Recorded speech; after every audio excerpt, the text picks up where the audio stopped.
Isinulong ang isang panukalang batas na naglalayong gawing mas ligtas ang mga paaralan sa buong bansa.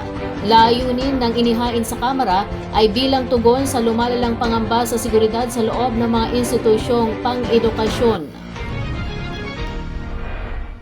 Sa ilalim ng House Bill No. 6928, ipagbabawal ang pagdadala ng anumang mapanganib na arma sa loob ng mga paaralan at iba pang educational institutions.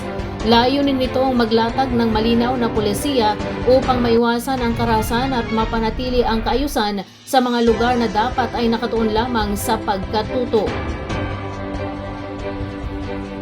Ayon sa may akda ng panukala na si Nueva Ecija 3rd District Congressman Julio Cesar Vergara, nararapat lamang na mapanatiling ligtas sa kanlungan ng kaalaman at paghubog ng kinabukasan ang mga paaralan. Hindi lugar ng takot o panganib. Binigyang diin niya na ang mga mag-aaral ay dapat makapag-aral ng may kapanatagan habang ang mga guro at kawani ng Department of Education ay dapat makapaglingkod ng walang pangamba sa kanilang seguridad.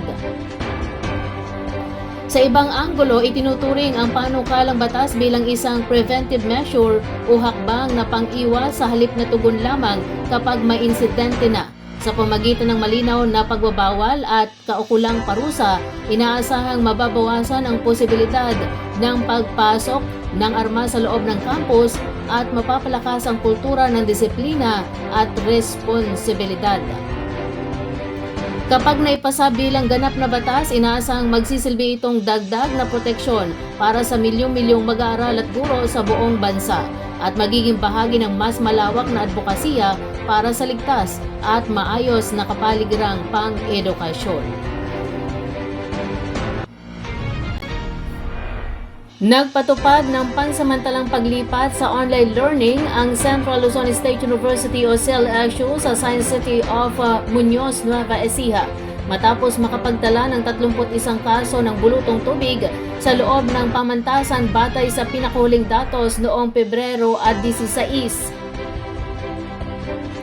Ayon sa abiso ng administrasyon na nakapost sa CLSU Collegian, nagsimula ang synchronous online classes 1:00 ng hapon kahapon at magtatagal hanggang Pebrero 22.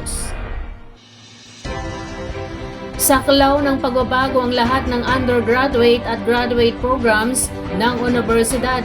Sa tala, 18 kaso ang naitala mula sa College of Business and Accountancy, 11 sa College of Engineering at tig-isa naman sa College of Arts and Social Sciences at College of Fisheries.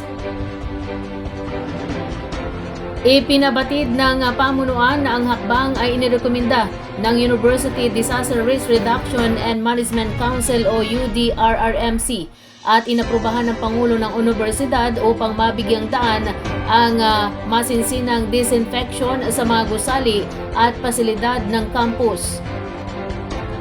Bilang bahagi ng pag-iingat, pinayuhan din ang mga naninirahan sa mga dormitoryo ng pamantasan na pansamantalang umuwi upang maiwasan ang posibleng pagkalat ng sakit. Samantala, nilinaw na hindi saklaw ng implementasyon ng online setup ang mga mag-aaral sa elementarya at high school na nasa ilalim ng CLSU. Inaasahan namang maglalabas ang administrasyon ng karagdagang memorandum na maglalaman ng mas detalyadong panuntunan at health protocols kaugnay ng mga naitalang kaso.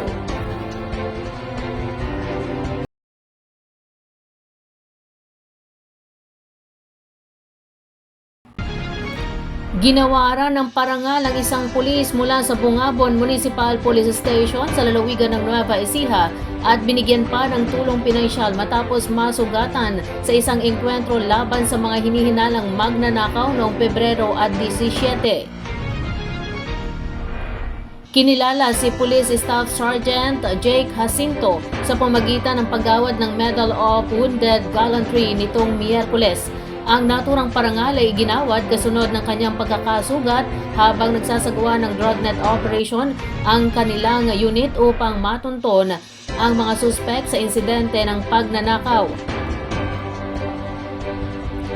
Personal na nagtungo sa Regional Director Rogelio Piñones upang iabot ang medalya at ipaabot ang suportang pinansyal para sa patuloy na pagpapagamot at paggaling ng pulis.